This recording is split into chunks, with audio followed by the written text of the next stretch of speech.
નમસ્કાર, doctor Meena Trivedi, Ayurveda consultant, Porbandar.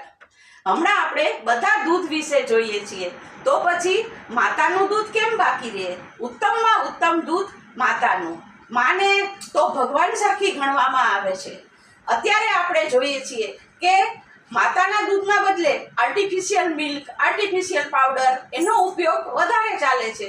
તો સૌને ભલામણ છે કે માતાનું દૂધ જ બાળકને પીવડાવવું જોઈએ।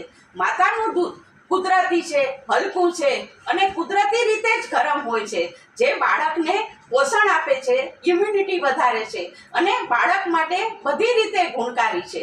ઉપરાંત માતાના દૂધના કારણે બાળક ક્યારે પણ પાચનની જે કાંઈ પણ બીમારી હોય એમાં આવતું નથી અને એને ઘણો ફાયદો થાય છે। ઉપરાંત માતાનું દૂધ છે તો એનાથી આંખના રોગો મટે છે। આંખમાં માતાના દૂધના ટીપા નાખવાથી કે નાકમાં ટીપા નાખવાથી પણ આંખના રોગમાં ફાયદો થાય છે, એમ આયુર્વેદ કહે છે। તો આપણે સૌ માતાના દૂધના ગુણ જાણીએ અને માતાનું દૂધ જ બાળકને પીવડાવવું એવો આગ્રહ રાખીએ।